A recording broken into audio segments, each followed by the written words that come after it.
Y bueno, nos vamos con el mensaje número 20 de las parábolas. Recuerdo que hicimos primero unos 12 mensajes, 11 tal vez, en una primera serie. Tomamos un tiempo de enfocarnos en otras cosas. Estamos retomando esto nuevamente.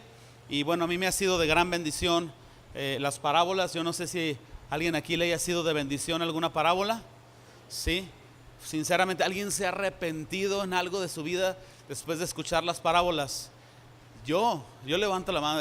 Hay áreas que yo empiezo ahí poquito a abandonar o que no las tengo exactamente como deberían, y cuando escucho a Jesús con tanto amor pero con tanta verdad me empuja a ordenar mi vida, y me ha encantado esta parte. Entonces yo quiero pedirles que me acompañen al Evangelio de Mateo. Vamos a encontrar capítulo 24.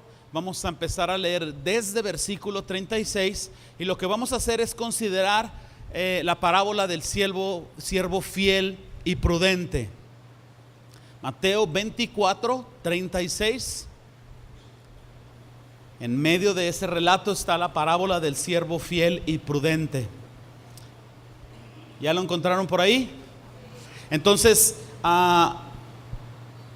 vamos a enfocarnos en el punto central de esta parábola. ¿Qué es lo que nos enseña? Pues bueno, la parábola del siervo fiel y prudente nos enseña la responsabilidad de vigilar y estar preparados para la venida del Señor Jesucristo. Básicamente Dios nos llama a ser fieles y prudentes. Entonces vamos a ver cómo llegamos a esta conclusión. Antes de leer Mateo 24, 36, les comento que esta parábola está justo en medio de un pasaje que es una enseñanza muy importante que Jesús está dando, y la parábola realmente es parte de lo que Jesús está diciendo. Entonces, para conectarnos con lo que se está diciendo, tenemos que regresarnos unos versículos atrás, y yo creo que podemos empezar desde el 36. Fíjense bien, Jesús está hablando y dice: pero el día y la hora nadie sabe, ni aun los ángeles de los cielos, sino solo mi Padre. Mas como los días de Noé, así será la venida del Hijo del Hombre. Porque como los días de Noé antes del diluvio, estaban comiendo y bebiendo, casándose y dándose en casamiento, hasta el día en que Noé entró en el arca. Y no todos entendieron hasta que vino el diluvio y se los llevó a todos. Así será la venida del Hijo del Hombre. Entonces estarán dos en el campo, el uno será tomado, el otro será dejado. Dos mujeres estarán moliendo en un molino, la una será tomada, la otra será dejada. Velad pues, porque no sabéis a qué hora ha de venir vuestro Señor. Pero sabed esto, que si el padre de familia supiese a qué hora el ladrón habría de venir, velaría y no dejaría robar su casa. Por tanto, también vosotros estad preparados, porque el Hijo del Hombre vendrá a la hora que no pensáis. Ojo con versículo 45, porque aquí empieza la parábola.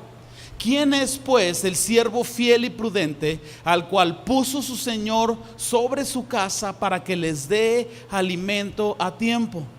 Bienaventurado aquel siervo al cual, cuando su Señor venga, le halle haciendo así.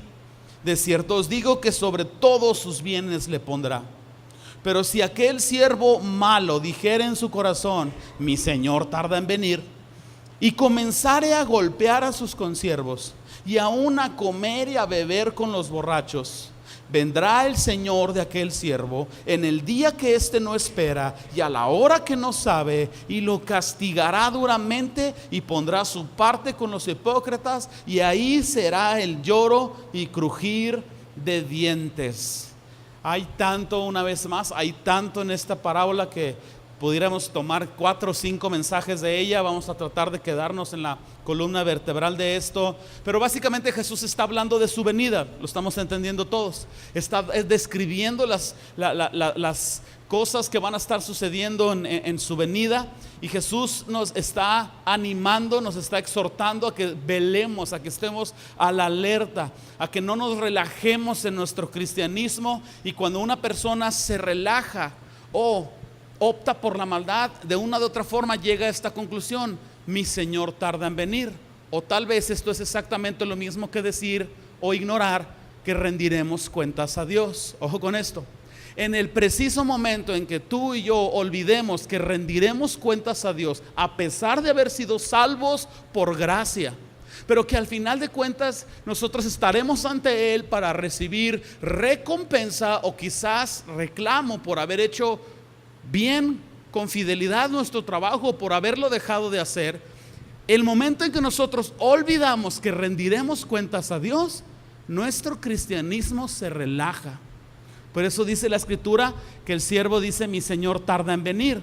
Pues realmente el Señor iba a venir eventualmente, me explico. Entonces, si nosotros llegamos a este pensamiento de decir: tengo más tiempo que vida, estoy bien chavalón, ahorita yo todavía puedo alivianarme, puedo tomarme el lujo de tomar esta conducta, al cabo al rato me aliviano o voy ahora sí ya a la iglesia y doy todos los diezmos que no había dado. Y de repente nos cruzan esos pensamientos, no tanto en el diezmo, sino de honrar y de ponernos a cuentas con Dios. Y ese es el momento peligroso en donde nosotros comenzamos a comportarnos como un siervo infiel e imprudente. Entonces Jesús está hablando sobre su venida, y en medio de este mensaje Jesús introduce esta parábola y nos dice esta verdad central, ¿verdad? Que estemos velando y que estemos preparados para su venida. Entonces yo creo que podemos sacarle bastante jugo a esto. Vamos a meternos al contexto, significado y aplicación. ¿Alguien que tenga miedo? Muy bien, 2 o 3 tienen miedo, no le hace. Vamos a avanzar. Aquí está el primer punto. El siervo en la parábola que se está mencionando es una representación de Israel. Este es el contexto de lo que Jesús está tratando de hablar y de decir. Los judíos de aquel tiempo estaban muy familiarizados con la idea de que Israel era el siervo de Dios, o era una de las formas de llamarle proféticamente a Israel, el siervo de Dios. No lo tienen que buscar, pero Isaías 41:8 dice la Escritura: pero tú, Israel, siervo mío eres, tú, Jacob, a quien yo escogí, descendencia de Abraham, mi amigo. En el Salmo 132 hay una mención también, dice: en heredad a Israel, su siervo, porque para siempre es su misericordia. Entonces esta parábola básicamente lo que está haciendo es, una vez más, evidenciar la infidelidad y el mal comportamiento de los líderes religiosos de Israel, que con su comportamiento golpeaban a sus consiervos y se dedicaban a vivir para sí mismos. En un segundo significado o en un segundo contexto al mismo tiempo, es como si Jesús, nosotros usamos esta frase, ¿verdad? Le hablo a Juan para que entienda. Jesús está hablándole a Juan para que entienda a Pedro, y le está hablando a Pedro para que entienda a Juan, porque Jesús está originalmente hablando con sus discípulos. Sus discípulos iniciaron esta conversación preguntándole qué señales habría de la venida del Hijo del Hombre. Y cuando Jesús empieza a enseñar sobre todas estas cosas, básicamente Jesús les está diciendo a sus discípulos, a Juan para que entienda a Pedro, o a Pedro para que entienda a Juan, no, a sus discípulos les está diciendo: no sean como los fariseos. No sean como estos hombres que piensan que su Señor tarda en venir.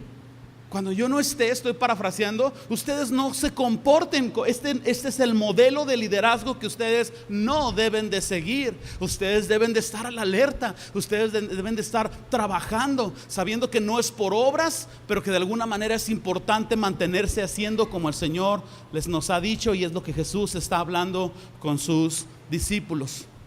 Con este contexto tan claro, nosotros podemos avanzar al significado. ¿Qué es exactamente lo que está significando esta enseñanza de Jesús? Podemos también extraer algo bien interesante.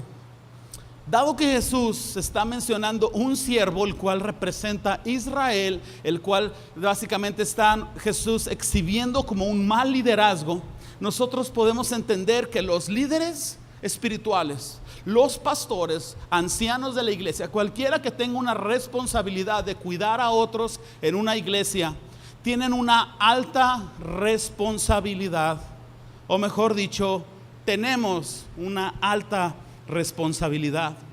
En la parábola vemos que el siervo era responsable, estaba a cargo de ahí de su casa y tenía la responsabilidad de darle de comer a otros. Quizás se refería a aquel tipo de capataz o de capitán que simplemente supervisaba la siembra y iban las personas a sembrar, cosechar, y él se encargaba de tenerles el alimento cuando era correcto y tiempo de comer. Entonces este siervo se enfocó en comer él en vez de dar de comer. Este siervo se enfocó en maltratarlos y en golpearlos, tomando una soberbia y una actitud de decir: yo soy superior a ustedes y entonces yo puedo hacer esto. Y los líderes espirituales deben de ser conscientes que no han sido puestos por Dios para golpear a las personas que están dirigiendo. Los líderes espirituales, sean pastores, sean líderes de cualquier tipo de reunión, debemos de entender que somos asignados por Dios para dar el alimento a tiempo, es decir, de manera correcta. Debemos de entender que la parábola nos está enseñando que el siervo prudente no solo tiene de comer a tiempo, sino que no come primero, come al final.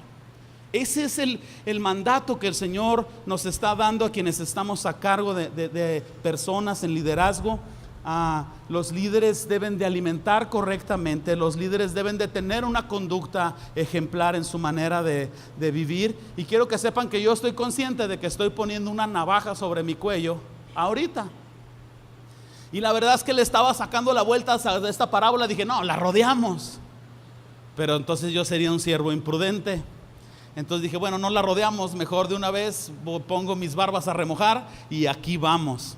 En el caso de Israel, este grupo de liderazgo que hemos citado tanto en las parábolas, es imposible tocar las parábolas sin tocar la realidad de la conducta incorrecta religiosa de estos fariseos, saduceos y todos estos líderes espirituales. Y en el caso de Israel, ellos estaban golpeando a sus consiervos con la imposición de impuestos exagerados, aparte de los que había en la ley, con la imposición de rituales exagerados que tenían que hacer y promover, y al mismo tiempo ellos estaban buscando su propio placer, comiendo y bebiendo, buscando su propia satisfacción en vez de servir al pueblo. Y hemos dicho esto otras veces: el día de reposo era un día estresante y tenso, porque la gente no sabía ni qué hacer, si moverse o no moverse, porque si se movía era trabajo en el día de reposo y lo castigaban y le condenaban. Y entonces Israel, los líderes, estaban golpeando a sus consiervos con estas imposiciones y estaban buscando su propio beneficio al mismo tiempo, comiendo y bebiendo. Y cada vez que tú veas en la escritura negativamente comer y beber, es una implicación natural de egoísmo.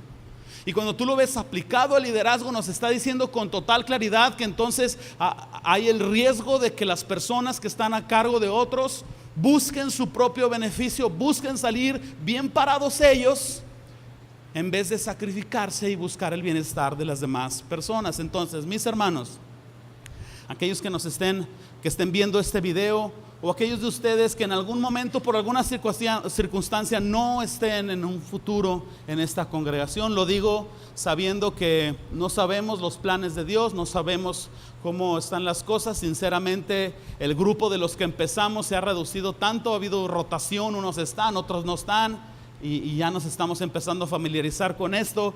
Pero si por alguna razón alguien de ustedes estuviera en otra congregación, o tú estás viendo este video, yo les quiero decir algo: mis hermanos, no sigan a ningún líder espiritual que presenta las características de este siervo que no fue fiel y que fue imprudente.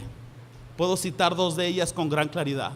Este hombre estaba golpeando a sus consiervos. Si ustedes observan ahí el versículo 49 en sus Biblias, dice que estaba golpeando a sus consiervos. Esto representa el abuso espiritual. Líderes que con la Biblia dicen: sométete. Y si tú no te sometes a la autoridad establecida por Dios, contra Dios estás rebelándote.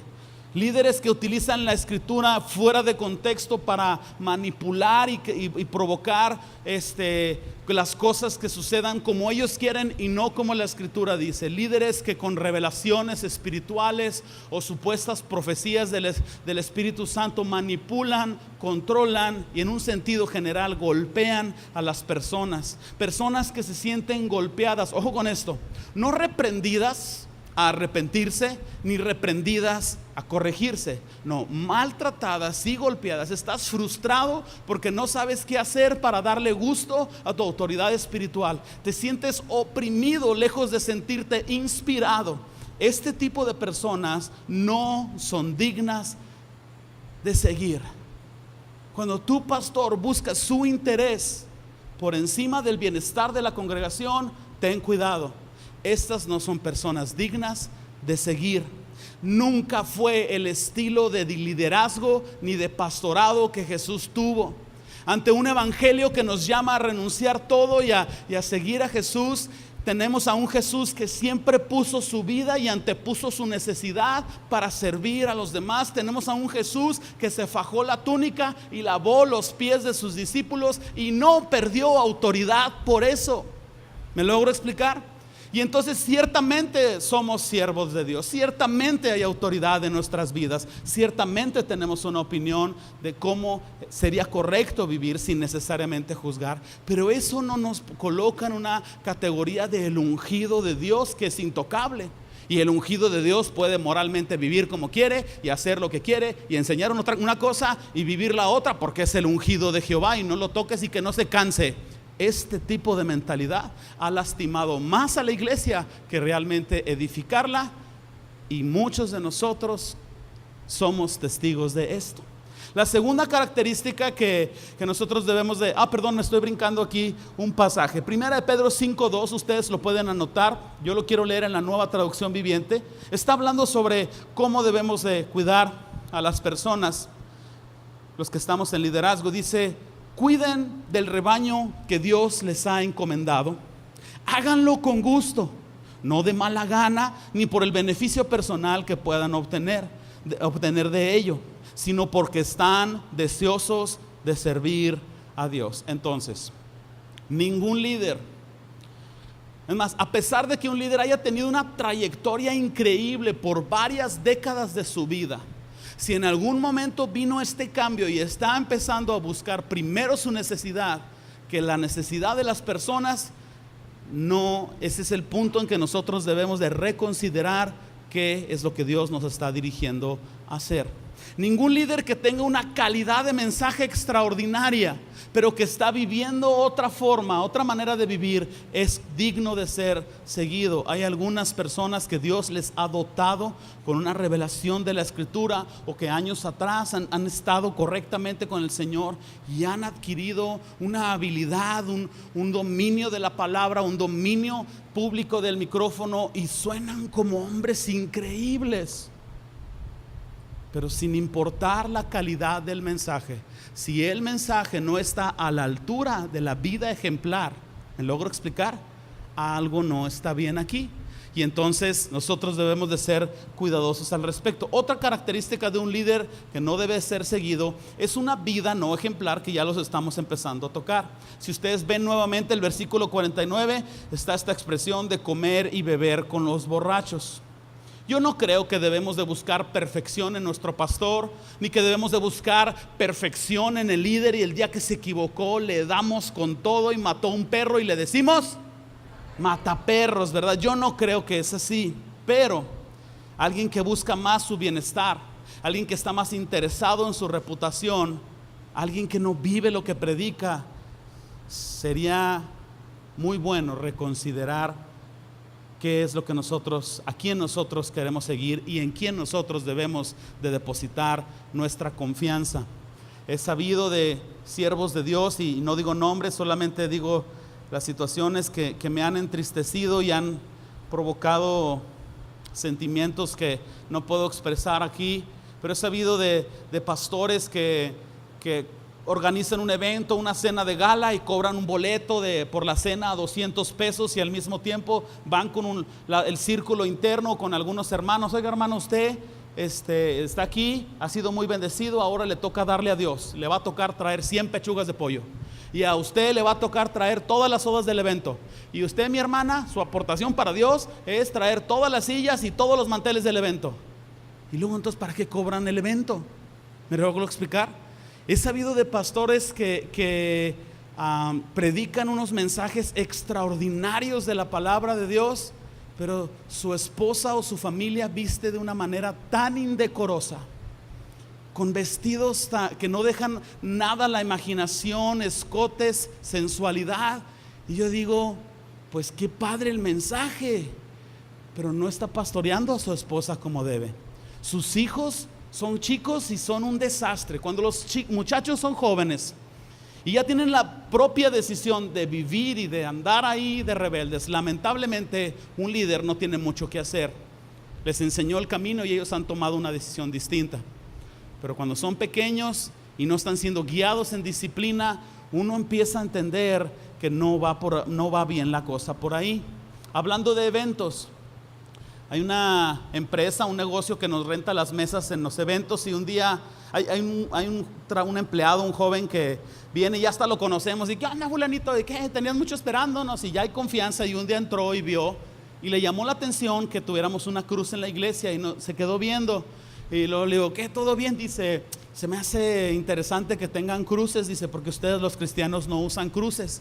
Pues no perdimos la oportunidad, mi esposa y yo, de predicarle el evangelio. Le explicamos, le dijimos, mira amigo, lo que sucede es que una cruz vacía nos recuerda la obra de Cristo, cómo nos redimió, y una cruz vacía nos dice que Jesús no está ahí, que Jesús resucitó. A diferencia de tener a Jesús en la cruz, que nos recuerda que Jesús está todavía siendo maldito por el pecado, está recibiendo la ira de Dios, y que no ha tenido la victoria sobre la muerte y sobre el pecado. Entonces Jesús fue hecho maldición al estar en la cruz, y recordamos esa obra increíble, pero es incompleto el mensaje sin la cruz vacía, sin la tumba vacía. Y le empezamos a predicar y empezamos a compartir con ellos de esos momentos en que se abre el cielo. ¿A alguien le ha tocado? Y se quedó bien serio y nos dijo, yo sé que soy un pecador, yo sé que tengo que arrepentirme. Dice, pero cuando yo era adolescente, mi mamá me llevaba a fuerzas a una iglesia cristiana. Yo nunca me rendí a Cristo, yo nomás iba porque me llevaba. Dice, pero este pastor, dice, cerca del año 2000 empezó con la onda del Y2K. ¿Alguien se acuerda del Y2K? ¿Alguien acumuló latas de atún? No se hagan. Dice, y empezó a pedir ofrendas de latas de comida y botellas de agua y víveres, y se designaron unos salones y se llenaron con comida. Dice, y luego dijo que para resguardar la comida tenían que construir una barda y una reja alrededor de la iglesia, porque se venían tiempos de hambruna, y dio profecías y dio quién sabe qué tanto más, y le dijo a cada congregante que tenía que donar $1,000 para la construcción de esa protección de esa iglesia. Y todos donamos los $1,000. Mi mamá vendió su camioneta y hasta el día de hoy se mueve en camión. Dice, y desde noviembre y diciembre se nos perdió y nunca construyó la reja. Dice, vendió la comida, dice, y para febrero ya traía una camioneta del año. Dice, y entonces a mí me cuesta trabajo acercarme al evangelio después de esto. Y después el que no hallaba qué decir era yo, porque yo me quedé así. ¿Qué le digo? Me explico, ¿cómo restauro eso? Y lo único que pude decirles, mira, entiendo eso, y hay quienes viven la palabra de Dios, hay quienes no la hacen, pero eso no debe ser una justificación para que tú quedes libre del juicio de Dios. ¿Rendirás cuentas a Dios aún por esto? Le dije, entonces lo que haya hecho él o lo que no haya hecho no te salva ni te exonera. Tú tienes que ser consciente de lo que Dios está haciendo. Eres bienvenido a seguir y todo. Pero todo ese día me fui tan triste, tan triste. Y entonces yo siento la responsabilidad de exponer esto con todo mi corazón. 1 Timoteo 4:12, ustedes lo han conocido. Pablo está hablando con Timoteo y le está diciendo que él sea el líder que se levante si él ya no logra continuar adelante. Y Pablo le está diciendo a Timoteo que nadie le considere menos por ser joven. Y fíjense lo que el mensaje que le está dando. Ninguno, si lo tienes ahí en tu Biblia lo puedes leer. Yo lo quiero leer ahorita en la Nueva Traducción Viviente. Le dijo, ninguno tenga en poco tu juventud, sino sé ejemplo a los creyentes. ¿Ejemplo en qué? Ejemplo en palabra, en conducta, en amor, en fe y en pureza. Y cuando una persona joven, me explico, o sin credenciales, es ejemplar en estas categorías, las personas tienen confianza en este liderazgo. La Nueva Traducción Viviente dice, no permitas que nadie te subestime por ser joven. Sé un ejemplo para todos los creyentes en todo lo que dices, en la forma en que vives, en tu amor, en tu fe y tu pureza. Entonces vale la pena medir y pesar el fruto de los líderes a los cuales nosotros estamos siguiendo. Y espero no tener vacía la iglesia próximo domingo. Era broma. Sí, vengan el otro domingo. Avancemos más adelante.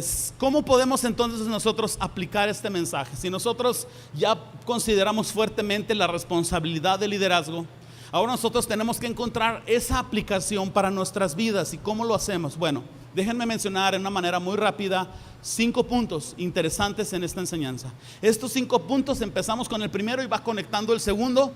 Los primeros 4 nos dejan en una estancia, en una situación de entender exactamente el mensaje de esta parábola, así es de que vamos conectando estos eslabones. El primero de ellos, Jesús mencionó los días de Noé.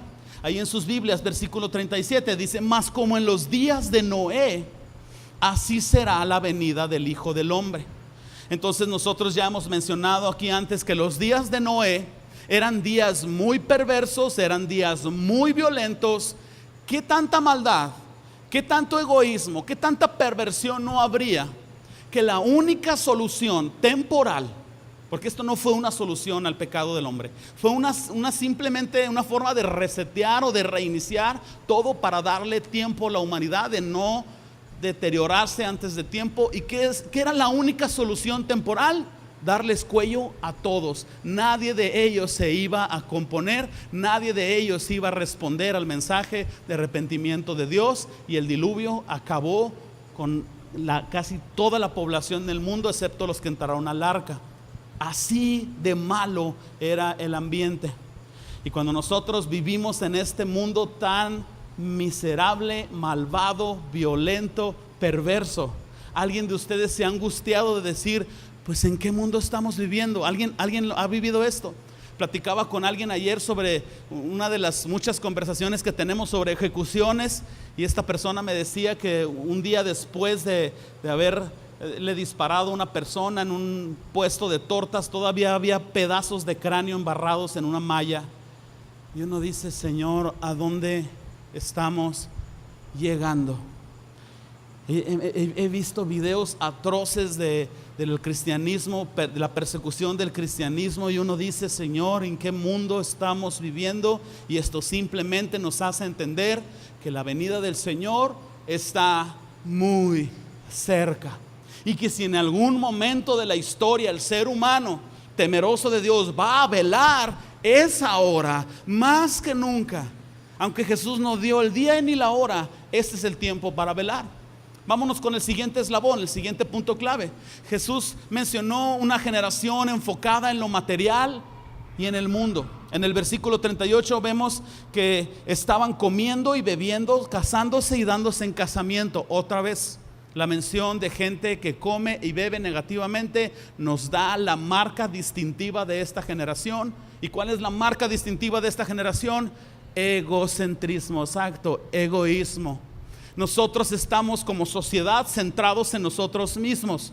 Queremos casas mejores, queremos carros mejores, queremos celulares más rápidos con más memoria, queremos televisiones así redonditas porque ya las cuadradas ya no funcionaron, queremos casas nuevas, queremos cuerpos esculturales como el mío, ¿verdad? Pues está muy adentro, luego lo ven. Queremos cuerpos esculturales, pero no por ser saludables. Nos disfrazamos de healthies, pero lo que realmente queremos es el halago y la vanidad de presumir este cuerpo escultural. Hablábamos en las lecciones de grupos en casa cómo esta sociedad busca la persona ideal y compatible y perfecta para casarse. Y ahí está Cosmopolitan lanzando las 24 cualidades del hombre con el que te debes de casar. Y ahí está la gente leyendo Cosmopolitan, y ninguno de los piojientos ahí de la maquiladora lo llena, y ahí está la gente, ¿verdad?, toda frustrada. ¿Y luego qué? ¿A quién le hacemos caso? ¿A Cosmopolitan o a vanidades?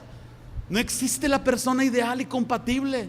Compatible es un hombre con una mujer. Compatible es que se amen, ¿verdad? Y que sigan los principios del matrimonio. Pero esta sociedad está empeñada en un solo ídolo, que soy yo. Basta con ver manejar a los juarenses, ¿sí o no? Miren, en El Paso ya la gente es bien egoísta. Perdón los del Paso, ay, disculpen, pero años atrás uno manejaba bien derechito en El Paso, porque no, el policía, no hombre, ahora los del Paso, ya mejor me quiero venir a Juárez. Un eslabón más, un indicador del entorno. En el versículo 39 Jesús está diciendo: así será. Comparativo. Así será la venida del Hijo del Hombre. Estas palabras, así será, no es una expresión de Jesús de fecha. Nosotros queremos fecha. Jesús nunca nos responde con fechas. Jesús no está enfocado en la fecha y en la hora que Él va a venir, ni quiere que nos enfoquemos en la fecha y en la hora. Por eso no lo dio. Cualquiera que dé fechas y horas está más cerca de ser una secta que ser la iglesia del Señor. Pero el asunto es que Jesús no quiere que nos enfoquemos en una fecha y en una hora. Él quiere que nos enfoquemos en el cómo, no en el cuándo. ¿Me explico?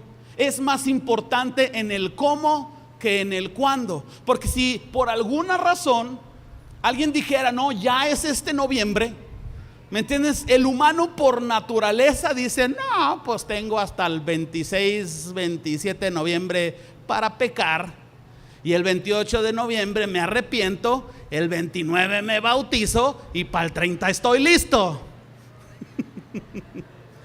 Y no se hagan, porque estudiamos el último día del examen, ¿sí o no? Pagamos el evento el día antes de salir. El día antes de iniciar a clase tú ves las papelerías, mira, así. Si tenemos esas expresiones en las áreas no importantes, en las áreas que pesan en el corazón humano, alejado de Dios, tú piensas que las personas no van a aprovechar el tiempo para el pecado. Por eso la fecha no es importante. ¿Me estoy logrando explicar? La fecha no es importante. Lo importante, ¿no me estaban viendo ustedes cómo han estado? Lo importante es el cómo. Así será la venida del Hijo del Hombre. ¿Cómo va a ser? Estas son las marcas distintivas: perversos, violentos, egocentristas, casándose y dándose en casamiento. Tenemos en el versículo 40 esta segunda mención, el tiempo de Dios. En el versículo 40 Jesús está diciendo: entonces. Esta palabra es más allá de lo que tú lees en la Escritura. Entonces dictamina el momento en el que un Dios, el único Dios verdadero, que no se mide por el tiempo, que vive en un eterno presente, traduce su voluntad a un mundo que se mide por el cronos, fecha, día y hora. Lo eterno en algún momento tiene que coincidir con lo temporal, y es no una fecha, no una hora, sino un entonces. Cuando el entonces llega a tu vida es porque Dios sabe que el proceso en ti ha sido completo. Cuando el entonces llega a tu vida es porque Dios sabe que una generación está lista para esto, está lista para aquello. El entonces es para nosotros una esperanza para esforzarnos, porque el Señor no quiere que nos enfoquemos en una fecha. Él quiere que nos enfoquemos en un proceso de fidelidad, en un cristianismo en el que estamos a la guardia, en una vida espiritual que no se relaja y dice: mi Señor tarda en venir. El quinto eslabón, el punto al que queríamos llegar con estas 4 menciones anteriores, está en el versículo 42. Velad, porque no sabéis a qué hora ha de venir vuestro Señor. No te distraigas en tu vida cristiana, no te relajes, sé lo más fiel que puedas, esfuérzate lo más que tú puedas. No te desanimes en decir: pues nomás veo maldad y no veo de Dios nada. Jesús nos llama a velar. Y mientras esta generación está enfocada en sus propios negocios, en sus propios placeres, los hijos de Dios son en una categoría responsables de vivir diferente. Nosotros vamos contra la corriente de este mundo. Mientras esta generación está enfocada en sí mismo, nosotros tenemos que estar a la alerta. Nosotros tenemos que enfocarnos en los demás predicando el evangelio, enfocarnos en los demás sirviendo a nuestros hermanos, amando a nuestros hermanos. Mientras esta generación está distraída con egoísmo y materialismo, nosotros no podemos distraernos, me explico, y afanarnos por estas cosas. Sí, busca tener un mejor celular porque a lo mejor te va a ayudar bastante, me explico, pero no busques afanosamente tener el mejor celular y no distraigas tu vida espiritual por algo material. Sería de los peores errores que podemos nosotros cometer. Jesús nos llama a estar a la alerta, a vigilar. ¿A alguien le ha tocado vigilar algo? José Luis, voy a salir, está la sopa en el sartén, vigila que no se queme. Y se entretiene en las caricaturas o acá en el WhatsApp, y luego cuando huele a quemado, no estuvo vigilando. Gran revelación, ¿no? El Señor nos llama a vigilar. Y entonces nosotros, bueno, ¿qué es velar? ¿A qué se refiere Jesús con velar específicamente? A que todos tus sentidos, visto, tacto, oído, hasta olfato, tienen que estar listos a lo que suceda. Si tú estuvieras vigilando en la noche y no ves qué hay detrás de los arbustos, puedes oír, y si se oye un rugido, algo no anda bien por ahí. Y a lo mejor tú no puedes ver detrás de una cortina, pero el olor te dice, ay, huele bien mal, ha de ser un animal que se está acercando. Vigilar es que todos tus sentidos, ahora ya espiritualmente, están a la alerta, listos de lo que está sucediendo o de lo que puede suceder. No es un tiempo de recreo, no es un tiempo de diversión, es un tiempo de trabajo, es un tiempo de esfuerzo. Eso es vigilar.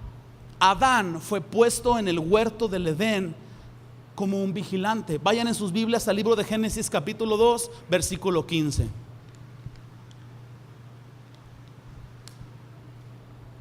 Génesis 2:15. Dice la escritura: tomó pues Jehová Dios al hombre y lo puso en el huerto de Edén para que lo labrara y ¿qué dice ahí? Más fuerte, para que lo labrara y ¿lo qué? Guardar, para que lo trabajara, producir, y para que lo cuidara. Mismos dos conceptos de un siervo fiel y prudente. Trabaja como su Señor le dijo que lo hiciera, y vigila que la cosa esté bien. Fíjense bien, no se me pierdan a partir de este momento.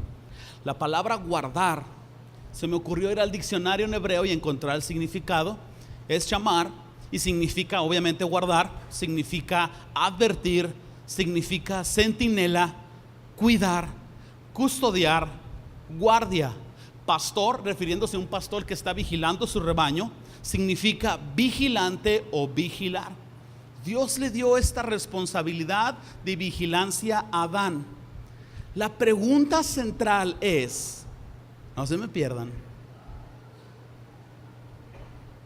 ¿dónde estaba Adán cuando la serpiente entró en el huerto? ¿Dónde estaba el guardia cuando los enemigos entraron al castillo? Podemos sacar dos conclusiones, ya que la Biblia no nos dice con tanta precisión, pero no creo que estemos tan errados. Vamos a intentar responder esta pregunta. ¿Dónde estaba el vigilante? ¿Dónde estaba Adán cuando la serpiente entró en el huerto? Opción número 1: Adán estaba distraído o enfocado en otras cosas que no era vigilar. ¿Me explico? Distraído con el mundo, como esta generación está distraída con otras cosas. Opción B: Adán sí vio a la serpiente entrar, pero estaba seducido por lo que estaba ofreciendo, y por eso toleró que la serpiente se acercara e hiciera su oferta. Misma cosa que la generación perversa o los cristianos tibios que toleran la seducción del mundo y dicen: puedo ver esta película y soportar esta maldad porque no está tan mal. Puedo hacer esto porque no está tan mal. Mismas dos categorías. Y ustedes dicen: ¿y de dónde sacas la idea que tenía que cuidar de que no entrara la serpiente? Eso es más simple que resolver porque no vigiló bien. ¿Cuántos habitantes había en el mundo en ese momento? ¿De quién iba a vigilar? ¿De Eva? ¿De una jirafa de la cual Adán tenía señorío? Adán le decía a la jirafa: tú, cuelluda, hazte para allá. Y se hacía para allá. Los tigres no se lo comían, lo obedecían. ¿Me logro explicar? Los changuitos le quitaban los piojos a Adán y él se los quitaba a ellos. Por eso la escritura hace una distinción de la serpiente, que era astuta. ¿Me explico? Claro que Adán tenía que vigilar que no entrara la serpiente. Y claro que Adán, escoge la opción que tú quieras: o se distrajo o permitió la maldad, o escoge las dos si tú quieres. El asunto es que esta parábola nos está diciendo: no hagan lo que hizo Adán, no hagan lo que esta generación hace. La tendencia del corazón humano es a distraerse o a seducirse. Tú eres un hijo de Dios, quieres quedar bien parado cuando Él venga, tú tienes que velar. No cometas el error de Adán de ser distraído con las cosas del mundo. No cometas el error de estar comiendo y bebiendo con los borrachos, o hacer lo que la gente no cristiana hace para divertirse, para quemar el tiempo. ¿Me explico? Me atrevería a decir: menos Facebook, menos redes sociales, lee un poquito más la Biblia. Está bien las redes sociales, no es ningún pecado, pero cuando pasas 3 horas en las redes sociales y te aventaste toda la semana así y no tuviste un instante de buscar al Señor, tú estás siendo más parecido a un siervo imprudente, infiel, que a un vigilante que debe de cuidar que la víbora, la serpiente, no entre a su vida. En conclusión, el Señor nos llama a reconocer la importancia de velar y estar alertas como un guardia, sobre todo cuando vemos que nuestro entorno cada vez es más como el entorno que Jesús ha descrito. No te distraigas, no te relajes, tienes que estar listo, tienes que ser un buen vigilante. Este mismo mensaje, pero en el Evangelio de Mateo, dice unas palabras extras que a mí me interesaron. Mateo 24:42. Mismo Jesús está diciendo en este mismo pasaje: velad pues, porque no sabéis a qué hora ha de venir vuestro Señor. Por tanto, también vosotros estad preparados, porque el Hijo del Hombre vendrá a la hora que no pensáis. La parábola del siervo infiel y prudente nos enseña la responsabilidad de vigilar y de estar preparados para la venida de Jesucristo. Dios nos llama a ser fieles y prudentes. ¿Estás preparado para su venida? Si el Señor viniera hoy, tu fe está en el punto máximo de tu vida. Porque si no es así, prepárate, ponte a hacer tu chamba. Eres una persona con responsabilidad aquí en esta congregación o en cualquier otra congregación, prepárate. Ponte a hacer tu chamba, sírveles alimento oportunamente, esfuérzate por ser ejemplar, no perfecto, y que podamos todos estar listos para la venida del Señor. ¿Alguien oyó algo? Oh, se me figuró que ya venía el Señor. Listos a la alerta. Cierra tus ojos conmigo, Señor.